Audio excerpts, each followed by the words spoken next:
Is Universal Music Group afraid of Drake? It's a question that, on the surface, may sound like fan conspiracy. But once you start peeling back the layers, the picture that emerges is murky, political, and potentially protective. Especially when you find out that Kendrick Lamar, the very artist who obliterated Drake in the biggest rap battle of the decade, recorded a verse for a Pusha T track, but UMG refused to release it. Why? Why would one of the world's biggest labels censor the work of another one of their biggest artists? Who really wins from that silence? And what does this say about the power structures behind the scenes? Let's unpack it. The verse that vanished. The Mabe. Rumors started circulating quietly. Pusha T had a Kendrick Lamar feature. A verse recorded, mixed, locked, and loaded. And yet, it never dropped. Sources close to the production suggest the reason wasn't artistic. It wasn't a clearance issue. It wasn't timing, it was politics. UMG allegedly blocked the release of Kendrick's verse, and considering that Pusha T and Drake have a long, well-documented feud, many started to wonder, was this about protecting Drake, the golden goose? Kendrick's momentum and Drake's silence. Let's get real. Before we go on, please hit that like button and subscribe to the channel. If you haven't already, DD a comment below to help this information gain more popularity. Thank you. Let's continue. Kendrick Lamar did what few dared to do. He came for the throne, and in the eyes of many, he left no survivors. Drake didn't just take damage from Kendrick's "Not Like Us," he took a cultural loss. Radio ran with it. Social media stamped it. And public perception shifted. So when Kendrick's name is attached to any record, especially a Pusha T diss record, given Pusha's own history of humiliating Drake with the story of Adidon, the stakes get nuclear. Why? Wouldn't UMG want to capitalize on that moment? Kendrick is still hot.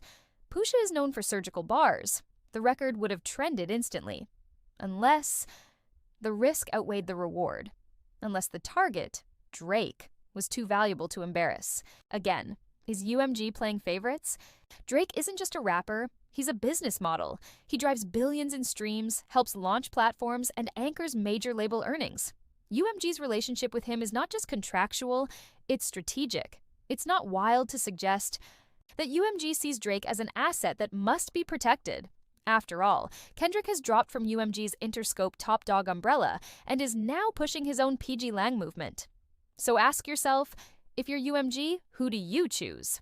The artist whose diss tracks dominate streaming wars outside your house? Or the certified hitmaker who's still giving you massive returns inside your walls? That decision might explain why Kendrick's verse was shelved.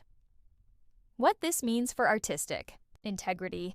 This move, if true, isn't just about favoritism, it's about control. And it raises bigger questions.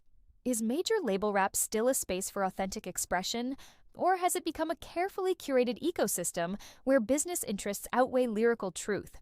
Can an artist as powerful as Kendrick Lamar still be muted, even after leaving the label system? Because if Kendrick's voice can be suppressed for the sake of Drake's image, that's not just a music industry issue, that's a cultural one. Let that verse breathe.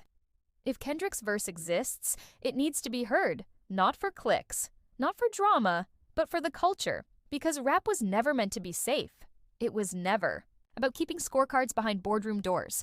It was about competition, expression, and truth. So ask again, is UMG scared of Drake? Maybe not, but they sure as hell seem scared of what Kendrick might say next.